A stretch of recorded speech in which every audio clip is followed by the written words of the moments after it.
काला पानी का नाम सुनते ही आपके दिमाग में जेल की तस्वीर आती है, लेकिन असली कहानी सुनोगे ना तो पता चलेगा कि काला पानी सिर्फ एक जेल का नाम नहीं था। ये एक ऐसी सज़ा थी जिसमें कैदी को भारत की मुख्य भूमि से हजारों किलोमीटर दूर भेज दिया जाता था। और सबसे बड़ी बात, अंग्रेज़ों ने अंडमान को सिर्फ जेल बनाने के लिए नहीं चुना था, समुद्र को ही जेल की दीवार बना दिया था। 1857 के विद्रोह के बाद अंग्रेज़ों ने अंडमान में दंड व्यवस्था को और भी मजबूत कर दिया था।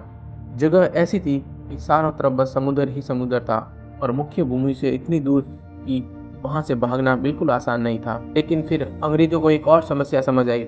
उन्होंने देखा कि अगर राजनीतिक कैदी एक दूसरे से जेल में मिलते रहेंगे तो इससे अंग्रेज़ों के खिलाफ एक बड़ा सा आंदोलन खड़ा हो सकता है जेल के अंदर। इसलिए उन्होंने इस जेल को एक नॉर्मल जेल बनाने की बजाय पूरा एक सेल्युलर जेल बनाने की कहानी रची।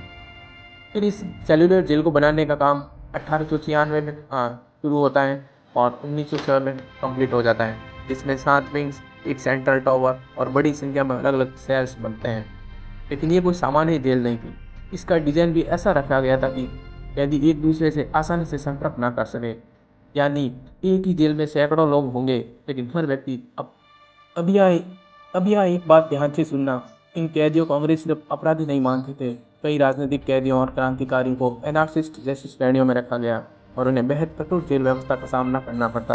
सभी पढ़े लिखे राजनीतिक कैदियों को भी कठोर श्रम कराया जाता था और यहीं से कहानी और आखिरकार राजनीतिक कैदियों को ग्रीनलैंड वापस भेजने की प्रक्रिया शुरू हुई।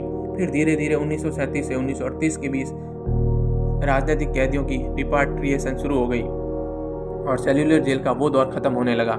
लेकिन इसकी कहानी यहीं खत्म नहीं हुई। बाद में 1942 से 1945 के जापानी कब्जे के दौरान भी सेल्युलर जेल ने एक बेहद काला दौर देखा। यानी इस इमारत ने सिर्फ ब्रिटिश शासन का इतिहास नहीं देखा, इसने अंडमान के जापानी ऑक्यूपेशन का दौर भी देखा है।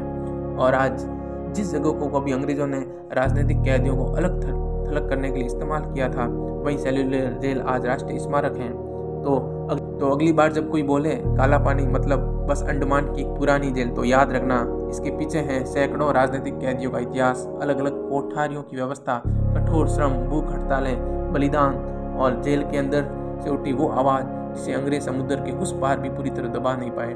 काला पानी की सबसे बड़ी सच्चाई शायद यही है कि अंग्रेजों ने कैदियों को दुनिया से दूर तो कर दिया था, लेकिन उनकी लड़ाई को दुनिया से दूर नहीं कर पाए।